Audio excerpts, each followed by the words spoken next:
नमस्कार दोस्तों, सुरेन हिंदी क्लास में आप सभी का स्वागत है। आज हम उजाले के मुसाहिब जो कहानी है जो पाठ्यक्रम में शामिल है, एक लंबी कहानी है। हम इस कहानी को बहुत ही सारगर्भित तरीके से जो है यहाँ पर देखेंगे।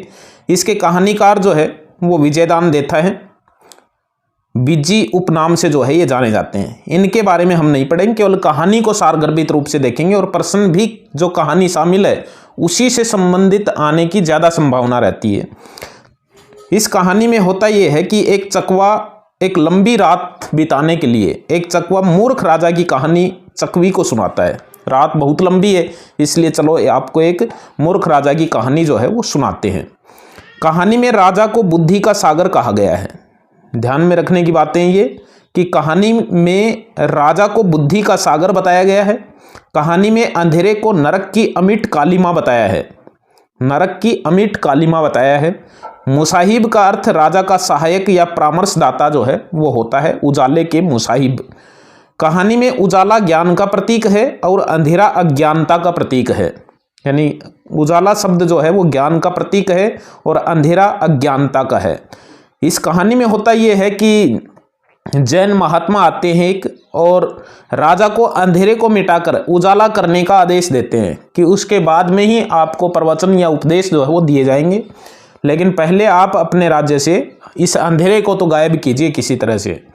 अंधेरा मिटाने का पहला उपाय, फिर राजा जो है वो अपनी प्रजा को या मुसाहिबों को जो है वो ये आदेश देता है कि भाई किसी तरह करके इस अंधेरे को मिटाया जाए।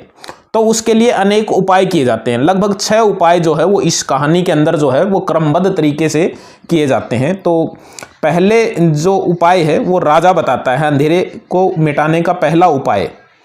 तो प्रश्न ये है कि पहला उपाय क्या बताता है राजा। तो राजा ने कहा कि अंधेरे की अमावस्या की रात में, यानी अंधेरे को अमावस्या की रात में पानी की तरह बाल्टियों से उलेचने या फेंकने का किया जाए। यानी उसने पहला उपाय ये बताया कि अंधेरा जो है उसको पानी की तरह बाहर निकालो, उसको उलेचो किसी तरह करके।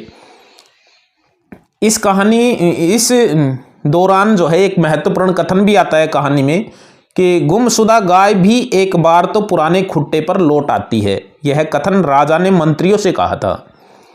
यह ध्यान में रखने का कथन है। दूसरा उपाय भी राजा ही बताता है। दूसरा उपाय ये बताता है कि राजा ने बताया कि रसोई के धुएं की तरह अंधेरे को सफेदी पोतने का कार्य किया जाए, यानी अंधेरे को सफेदी करके जो है वो मिटाया जाए। और ये कार्य किया गया कृष्ण पक्ष की पंचमी की रात को। ये ध्यान में रखना है। पहला जो उपाय था वो अमावस्या की रात को किया गया था, पानी की तरह उलेचने का कार्य बाल्टियों से अंधेरे को।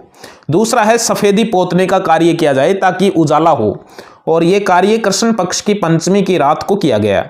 इसमें राजा का एक महत्वपूर्ण कथन आता है कि अंधेरा तो फकत सूरज की लपटों का धुआं है।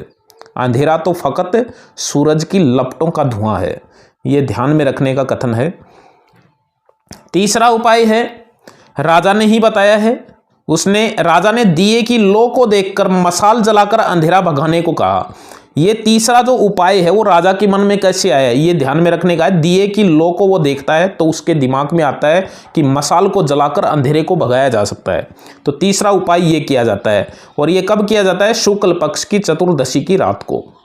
शुक्ल पक्ष की चतुर्दशी की रात को। दूसरा उपाय किया जाता है कृष्ण पक्ष की पंचमी की रात को, और पहला किया जाता है अमावस्या की रात को। अब देखिए चौथा उपाय जो है वो भी राजा ही बताता है।